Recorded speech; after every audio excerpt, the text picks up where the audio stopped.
The Gate Epilogue, January 1st, 2012. Holy shit! On my way to Shade's Palace, I noticed that piece of the wall was glowing again. I turned around and parked my car to check it out. Considering all the bullshit that happened, I shouldn't have wanted to go anywhere near it, but I couldn't help it. I looked behind it and there were two books on the ground. WTF is what I thought at first. I took them back to my car and flipped through the pages. The big one was thick and had Circa written on the cover. The pattern that was on my chest was under the title. I turned to the table of contents and read the chapter titles. It was a history book. Yay! I had gotten my wish, but how did they know? ESP, perhaps? I put the history of Circa into my overnight bag and I hoped that the skanks wouldn't find it. I really didn't feel like explaining all of that shit to them. The smaller book turned out to be a photo album.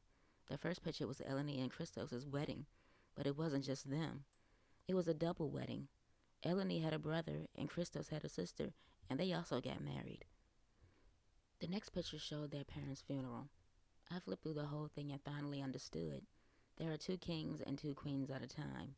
Eleni became queen of the day by marrying Christos.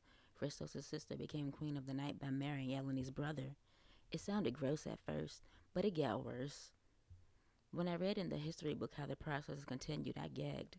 When the young royals marry, their parents die and are reincarnated as their children. And it just goes on and on and on. That would never work in the real world. How awkward would that be to be my own grandmother? I'm about a third of the way through the history book. It's fascinating in an oh my god, I can't believe this shit is real kind of way.